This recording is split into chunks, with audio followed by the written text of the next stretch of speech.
मुझे अच्छी तरह याद है कि वही आंटी थी जिनकी मैंने मदद की थी, लेकिन उन्होंने शुक्रिया तक अदा नहीं किया था। लेकिन मुझे समझ में नहीं आ रहा कि चचा जान ने मुझे स्पेशली उनसे मिलवाने के लिए क्यों बुलवाया था।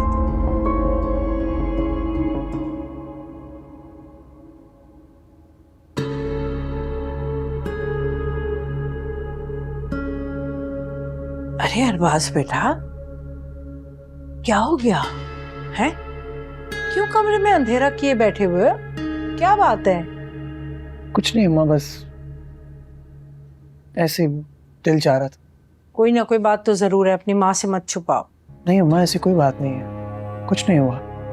देखिए आपसे भला छुपा कर क्या करूंगा मैं ना तुम्हें बचपन से अच्छी तरह जानती हूँ। जब भी कोई परेशानी या उलझन होती है ना, तुम इसी तरह कमरे में अंधेरा करके बैठ जाते हो। माँ, बंदा आपसे झूठ भी नहीं बोल सकता। पता नहीं अल्लाह ने क्या ये खसूसियत दे दी है माओ को, जितना मर्जी छुपाना चाहो नहीं छुपा सकते।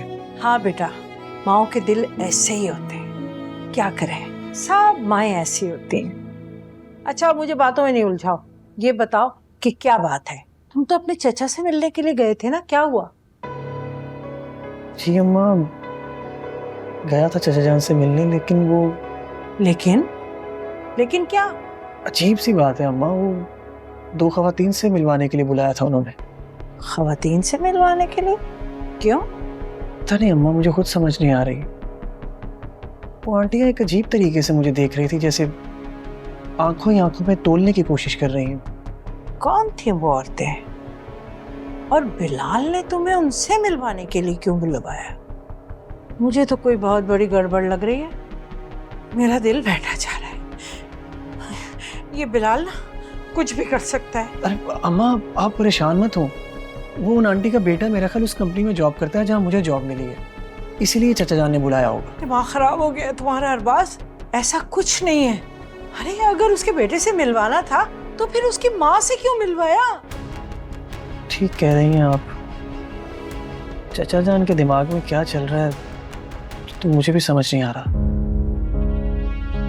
अब आएगा वो पहाड़ के नीचे। अब मैं बताऊंगा तुम्हें शाहीन बेगम के नहले पे दहला क्या होता है। बहुत पर पुर्जे निकाल लिए थे ना तुमने अपने उस मुंह बोले बेटे के जोर पर। अब दिखाता हूं मैं तुमको। दोनों माँ बेटे को दिखाऊंगा कि बाप बाप ही होता है, चाहे वो सगा हो या फिर मुंह बोला।